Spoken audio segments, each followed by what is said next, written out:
অগ্রগতি ছাড়াই শেষ হলো ইউক্রেন যুদ্ধ বন্ধে মস্কো, কিয়েভ ও ওয়াশিংটনের ত্রিপক্ষীয় বৈঠক। কিয়েভে রুশ হামলায় হতাহত ৫, জরুরি জেনারেটর সহায়তার ঘোষণা ইউর। আফগান যুদ্ধে ন্যাটো সেনারা সম্মুখ সারি থেকে দূরে ছিল, মন্তব্য ট্রাম্পের। তীব্র নিন্দা ব্রিটেনের। বাহিনীর ভূমিকাকে খাটো করা মার্কিন প্রেসিডেন্টের বড় ভুল। বিপজ্জনক পরিস্থিতিতে গ্রিনল্যান্ডবাসী সতর্কবার্তা ড্যানিশ প্রধানমন্ত্রীর। আলোচনার আহ্বান, ইউরোপকে নিজস্ব প্রতিরক্ষা ব্যবস্থা গড়ে তোলার পরামর্শ চীনের। নজরে রাখতে ইরানের পথে মার্কিন যুদ্ধজাহাজের বিশাল বহর। তেহরানকে বেপরোয়া দমননীতি বন্ধের আহ্বান জাতিসংঘের। তেল আবিব এখনও আঘাতের সুযোগ খুঁজছে, মন্তব্য তুরস্কের। এবং অভিবাসন বিরোধী অভিযানের প্রতিবাদে ধর্মঘট। নো ওয়ার্ক নো শপিং কর্মসূচিতে অচল যুক্তরাষ্ট্রের মিনিয়াপলিস শহর। সমালোচনার মধ্যেও আটক অব্যাহত। 2001 সালের 11 সেপ্টেম্বর যুক্তরাষ্ট্রের টুইন টাওয়ার হামলার পর আফগানিস্তানে 20 বছর লড়েছে ন্যাটো বাহিনী। মোতায়েন ছিল 1,30,000-এর বেশি সেনা। এর মধ্যে যুক্তরাষ্ট্রের সেনাই ছিল সবচেয়ে বেশি। জীবনের ঝুঁকি নিয়ে লড়েছেন যুক্তরাজ্য ও অন্যান্য মিত্র দেশের সেনারাও। বৃহস্পতিবার ফক্স নিউজকে দেয়া এক সাক্ষাৎকারে আফগান যুদ্ধে ন্যাটো সেনাদের ভূমিকা নিয়ে বিরূপ মন্তব্য করেন মার্কিন প্রেসিডেন্ট ডোনাল্ড ট্রাম্প। বলেন, আফগানিস্তানের সম্মুখ যুদ্ধ এড়িয়ে নিরাপদ দূরত্বে ছিলেন ন্যাটো সেনারা।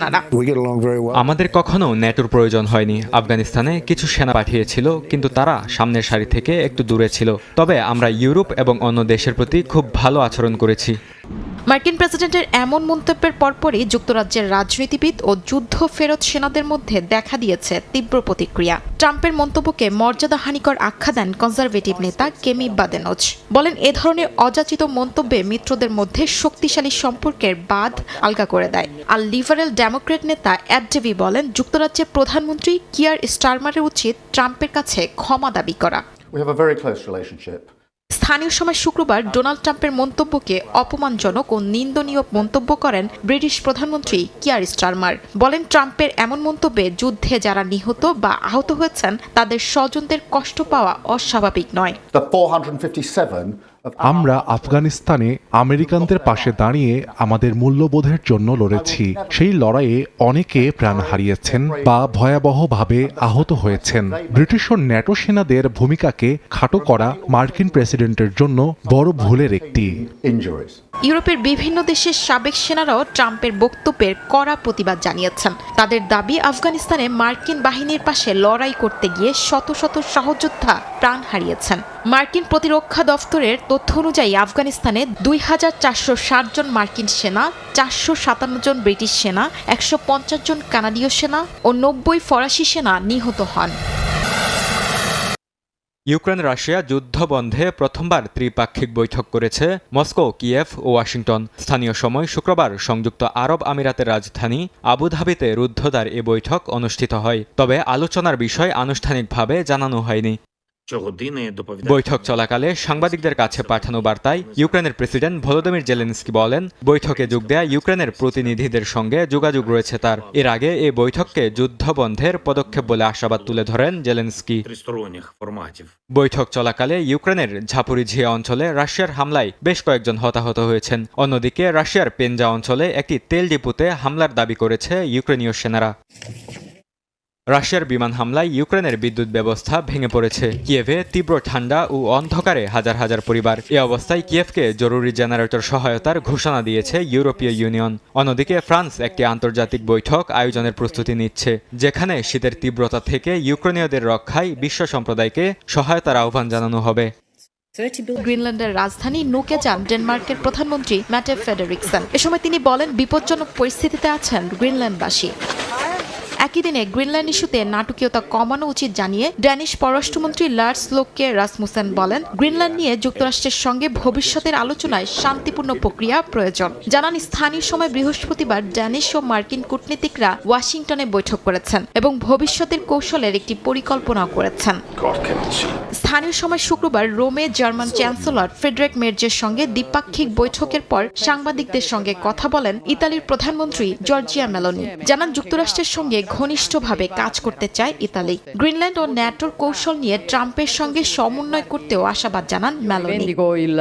এদিকে চীনের বিশেষজ্ঞরা সতর্ক করেছেন, গ্রিনল্যান্ড অধিগ্রহণে মার্কিন আগ্রাসী পদক্ষেপ ইউরোপ যুক্তরাষ্ট্রের সম্পর্ককে ঝুঁকিতে ফেলেছে এবং ন্যাটোকে দুর্বল করতে পারে। ইউরোপ চাইলে ন্যাটোর বাইরে নিজস্ব প্রতিরক্ষা ব্যবস্থা গড়ে তুলতে পারে বলেও জানান তারা।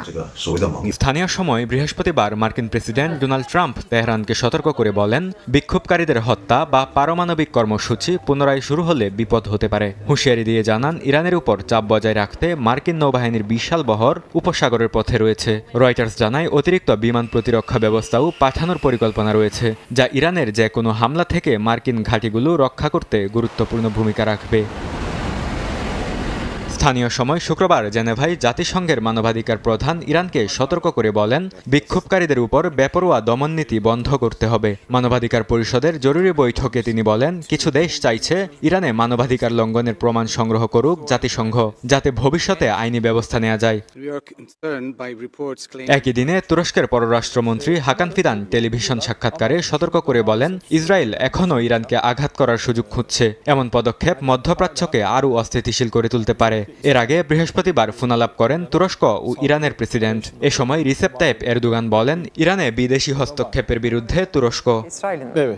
যুদ্ধবিধ্বস্ত উপত্যকায় খাবারের সংগ্রাম চালিয়ে যাচ্ছেন গাজাবাসী। স্থানীয় সময় শুক্রবার উপত্যকার খান ইউনিসের পশ্চিমে আলমাওয়াসি এলাকায় খাবার নিতে ভিড় করেন বাসিন্দারা। এক মুঠো ভাত আর এক টুকরো মাংসের আশায় লাইনে দাঁড়িয়েছিলেন কয়েক মানুষ। সকাল থেকে কয়েক কিলোমিটার পায়ে হেঁটে খাবারের সন্ধানে আসেন অনেকে। গাজায় যুদ্ধবিরতি কার্যকর থাকলেও বদলায়নি পরিস্থিতি। উপত্যকায় প্রবেশ করতে পারছে না প্রয়োজনীয় ত্রাণ সহায়তা। গাজায় মানবিক সহায়তা বাড়ানোর কথা থাকলেও বাস্তবে কমেনি মানুষের কষ্ট। সীমান্ত খোলা থাকার কথা শোনা গেলেও মাঠের চিত্র একেবারেই বিপরীত। এ পরিস্থিতিতে চরম খাদ্য সংকটে গাজার বাসিন্দারা।